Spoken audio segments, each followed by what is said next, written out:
Olá, mulheres! Eu espero que você esteja bem.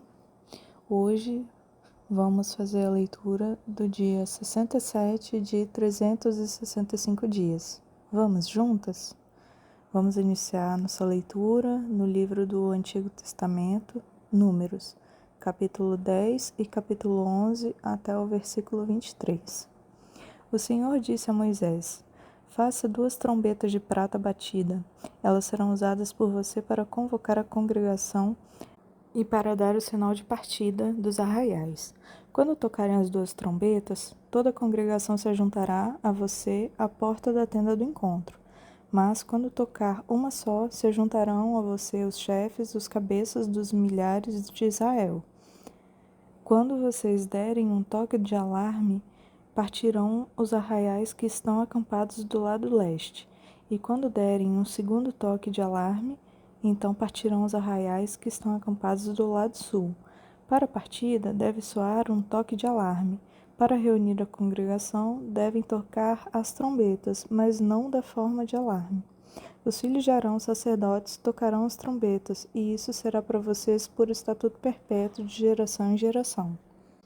Quando na sua terra vocês saírem a lutar contra os inimigos que os oprimem, também tocarão as trombetas na forma de alarme, e diante do Senhor, o Deus de vocês, haverá lembrança de vocês, e serão salvos de seus inimigos. Também nos dias de alegria e nas festas fixas e no princípio de cada mês, toquem as suas trombetas sobre os seus holocaustos e sobre os seus sacrifícios pacíficos, para que sejam por memorial diante do seu Deus. Eu sou o Senhor, o Deus de vocês. No 2º ano, no 2º mês, aos 20 dias do mês, a nuvem se ergueu de sobre o tabernáculo da congregação. Os filhos de Israel puseram-se em marcha, partindo do deserto de Sinai, jornada após jornada, e a nuvem repousou no deserto de Parã. Assim, pela primeira vez, se puseram em marcha, segundo o mandamento do Senhor por Moisés. Primeiramente, partiu o estandarte do arraial dos filhos de Judá, segundo as suas turmas. E sobre o seu exército estava Naasson, filho de Aminadab. Sobre o exército da tribo dos filhos de Issacar estava Natanael, filho de Zuar. E sobre o exército da tribo dos filhos de Zebulon estava Eliabe, filho de Elon. Então desamarraram o tabernáculo, e os filhos de Gerson e os filhos de Merari partiram, levando o tabernáculo. Depois partiu o estandarte do arraial de Ruben, segundo as suas turmas. E sobre o seu exército estava Elisur, filho de Sedeur. Sobre o exército da tribo dos filhos de Simeão estava Selumiel, filho de Zurizadai. E sobre o exército da tribo dos filhos de Gade estava Eliasaf, filho de Deuel. Então partiram os coatitas, levando as coisas santas. E o tabernáculo era levantado até que estes chegassem. Depois partiu o estandarte do arraial dos filhos de Efraim, segundo as suas turmas, e sobre o seu exército estava Elisama, filho de Amiúde. Sobre o exército da tribo dos filhos de Manassés estava Gamaliel, filho de Pedazur. E sobre o exército da tribo dos filhos de Benjamim estava Abidã, filho de Gideone. Então partiu o estandarte do arraial dos filhos de Dan, formando a retaguarda de todos os arraiais, segundo as suas turmas. E sobre o seu exército estava Aiezer, filho de Amizadai. Sobre o exército da tribo dos filhos de Aser estava Pagiel, filho de Ocrã. E sobre o exército da tribo dos filhos de Naphtali estava Aira, filho de Enã. Nesta ordem puseram-se em marcha os filhos de Israel, segundo seus exércitos. Moisés disse a Obabe, filho de Reuel, o midianita, sogro de Moisés: Estamos de viagem para o lugar de que o Senhor disse: Eu o darei a vocês. Venham conosco, nós o trataremos bem, porque o Senhor prometeu boas coisas a Israel. Mas Obabe respondeu: Não irei. Prefiro voltar à minha terra e à minha parentela. Moisés insistiu: por favor, não nos deixe, porque você sabe que devemos acampar no deserto, e você nos servirá de guia. Se vier conosco, faremos a você o mesmo bem que o Senhor Deus fizera a nós. Assim, partiram do monte do Senhor e caminharam durante 3 dias. A arca da aliança do Senhor ia diante deles durante esses 3 dias, para encontrar um lugar de descanso para eles. A nuvem do Senhor pairava sobre eles de dia, quando partiam do arraial. Quando a arca partia, Moisés falava: levanta-te, Senhor, sejam espalhados os teus inimigos e fujam diante de ti os que te odeiam. E quando a arca parava, Moisés dizia: volta, ó Senhor, para os milhares de Israel. O povo se queixou de sua sorte aos ouvidos do Senhor. Quando o Senhor ouviu as suas reclamações, sua ira se acendeu, e o fogo do Senhor ardeu entre eles e consumiu algumas extremidades do arraial. Então o povo clamou a Moisés. Ele chorou ao Senhor, e o fogo se apagou. Por isso aquele lugar foi chamado de Taberá, porque o fogo do Senhor se havia acendido entre eles. Um bando de estranhos que estava no meio deles veio a ter grande desejo das comidas dos egípcios. Também os filhos de Israel começaram a chorar outra vez, dizendo: quem nos dará carne para comer? Lembramos dos peixes que comíamos de graça no Egito. Que saudade dos pepinos, dos melões, dos alhos silvestres, das cebolas e dos alhos. Mas agora nossa alma está seca e não vemos nada a não ser este maná. O maná era como semente de coentro, e a sua aparência era semelhante à de bidélio. O povo ia por toda parte e o colhia.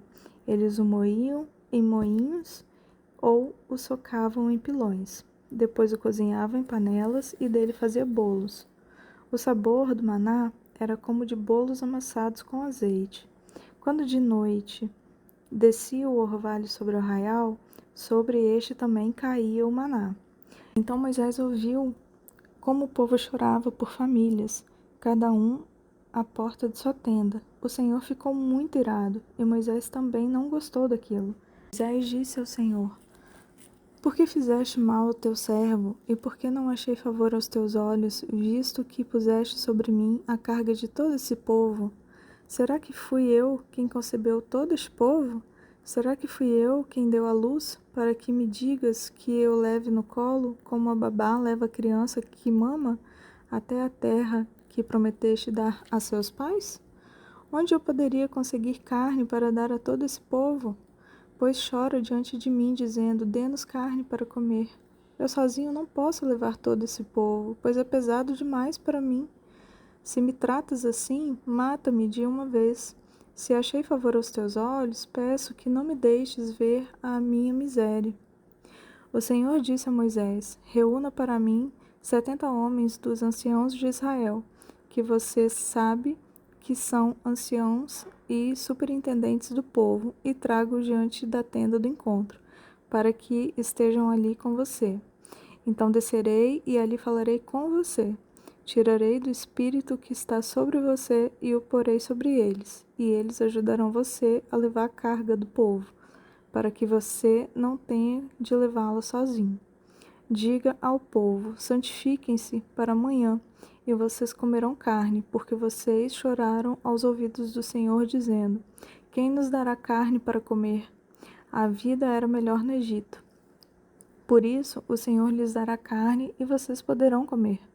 Não comerão 1 dia, nem 2 dias, nem 5, nem 10, nem 20, mas 1 mês inteiro, até que saia pelo nariz, até que fiquem com nojo dela, porque vocês rejeitaram o Senhor, que está no meio de vocês, e choraram diante dele, dizendo: por que saímos do Egito? Moisés, porém, respondeu: este povo, no meio do qual estou, é de 600.000 homens em pé, e tu dizes: eu lhes darei carne, e eles comerão durante 1 mês inteiro. Quantos rebanhos de ovelhas e de gado teríamos de matar para que tivessem o suficiente? Ou será que bastaria se ajuntássemos para eles todos os peixes do mar? Porém o Senhor respondeu: será que a mão do Senhor se encurtou? Agora mesmo você verá se a minha palavra se cumprirá ou não. Na sequência, vamos ler o livro do Novo Testamento, Marcos, capítulo 14, do verso 1 a 26. 2 dias depois, seria celebrada a Páscoa e a festa dos pães sem fermento. Os principais sacerdotes e escribas procuravam uma forma de prender Jesus à traição para matá-lo, pois diziam, não durante a festa, para que não haja tumulto entre o povo. Quando Jesus estava em Betânia, fazendo uma refeição na casa de Simão, o leproso, veio uma mulher trazendo um frasco feito de alabastro com um perfume muito valioso, de nardo puro, e quebrando o frasco, derramou o perfume sobre a cabeça de Jesus. Alguns que estavam ali ficaram indignados e diziam entre si, para que esse desperdício de perfume? Esse perfume poderia ter sido vendido por mais de 300 denários para ser dado aos pobres. E murmuraram contra ela. Mas Jesus disse, deixem a mulher em paz. Por que vocês estão incomodando?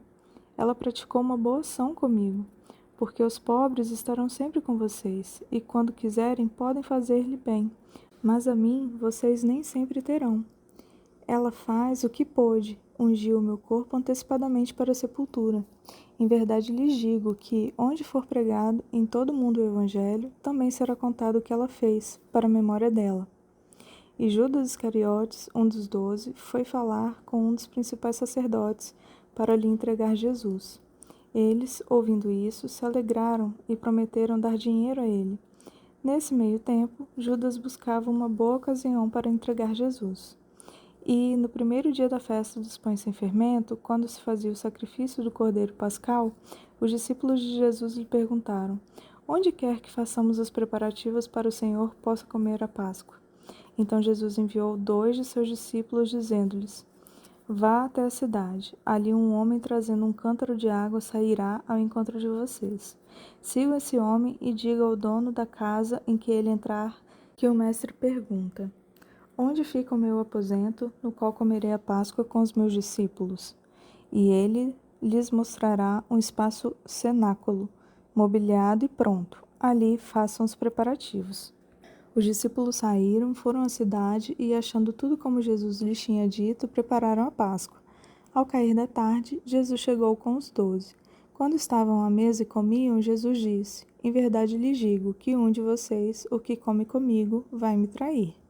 E eles começaram a entristecer-se e perguntar-lhe, um, por acaso sou eu? Jesus respondeu, é um dos 12, o que comigo põe a mão no prato. Pois o Filho do Homem vai, como está escrito a seu respeito. Mas ai daquele por quem o Filho do Homem está sendo traído. Melhor seria para ele se nunca tivesse nascido. E enquanto comiam, Jesus pegou um pão e, abençoando, partiu-lhe e lhes deu, dizendo, tomem, isso é meu corpo.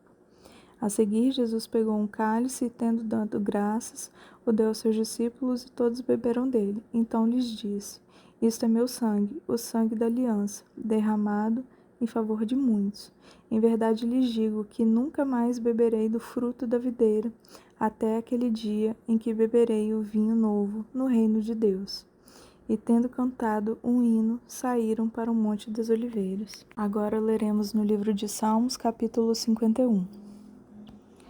Compadece-te de mim, ó Deus, segundo a tua benignidade e segundo a multidão das tuas misericórdias. Apaga as minhas transgressões. Lava-me completamente da minha iniquidade e purifica-me do meu pecado. Pois eu conheço as minhas transgressões e o meu pecado está diante de mim. Pequei contra ti somente, e fiz o que é mal aos teus olhos, de maneira que serás tido por justo no teu falar e puro no teu julgar. Eu nasci na iniquidade e em pecado me concebeu a minha mãe. Eis que te agradas da verdade no íntimo e no oculto me fazes conhecer a sabedoria. Purifica-me com hisopo e ficarei limpo. Lava-me e ficarei mais alvo do que a neve. Faz-me ouvir júbilo e alegria, para que exultem os ossos que esmagaste. Esconde o teu rosto dos meus pecados e apaga todas as minhas iniquidades. Cria em mim, ó Deus, um coração puro e renova dentro de mim um espírito inabalável. Não me lances fora da tua presença, nem me retires o teu Santo Espírito. Restitui-me a alegria da tua salvação e sustenta-me com espírito voluntário. Então ensinarei aos transgressores os teus caminhos, e os pecadores se converterão a ti. Livra-me dos crimes de sangue, ó Deus, Deus da minha salvação, e a minha língua exaltará a tua justiça. Abre, Senhor, os meus lábios, e a minha boca manifestará o teu louvor.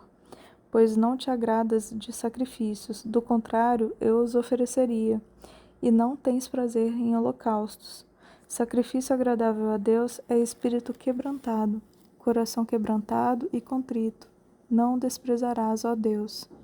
Faze bem a Sião, segundo a tua boa vontade. Edifica as muralhas de Jerusalém.